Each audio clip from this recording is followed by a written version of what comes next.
Ahead of the release of Ant-Man and the Wasp Quantumania, Marvel Studios president Kevin Feige has revealed why Ant-Man 3 is the start of Phase 5 and its importance and impact on all future projects that are coming out after it.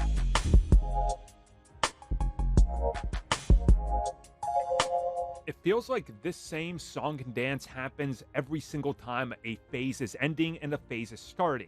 There's always complaints and confusion as to why a specific project is the end of a phase, and then there's confusion and debates as to why the next upcoming project is the first one in a phase. Well, Marvel Studios' Kevin Feige wanted to set the record straight. So speaking with Empire, he decided to talk a little bit about the importance of Ant-Man as one of the characters that has a legacy now in the MCU. And he said that if you look at Ant-Man, his trajectory and the franchise, Ant-Man deserves nothing less than to be the star of Phase 5 because he's earned the position. He said that Ant-Man deserves this and that Ant-Man has earned it because so far he's been more of a comedic relief. His films have felt like they're not really up to par with some of the other ones. And again, this is referencing something else we covered recently where they said this is no longer a palate cleanser. This isn't one of those films that's in between films that you can skip and it feels like it's not important. This film is important as it dictates and sets the pace for the entire future of the multiverse saga.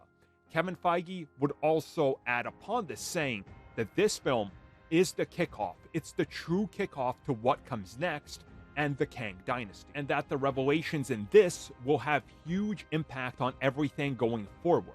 Now, to me, this sounds like, and it's almost word for word, what they said about Captain America and the Winter Soldier, where many people didn't believe it. They were just like, oh, the first Captain America film isn't even that important. How can the second film be?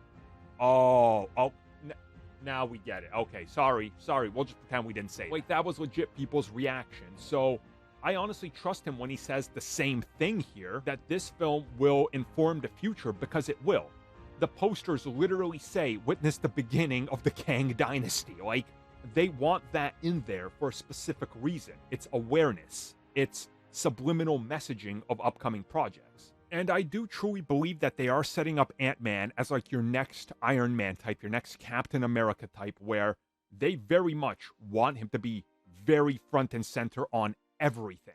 Sort of, like the guy that's looking over the young teams, that understands the consequences, that's going to be central to everything important because he's directly involved with Kang.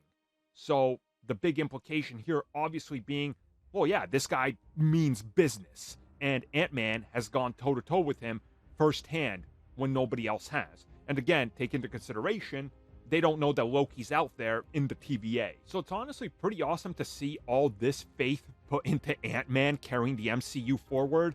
Because just think about it. Remember when Ant-Man 1 came out? Remember all the hatred and the hit videos against it saying that this thing isn't going anywhere. It's going to be the end of the MCU. Who's ever going to go see Ant-Man when you can go watch Batman v Superman? And, well, Ant-Man has outlived that universe.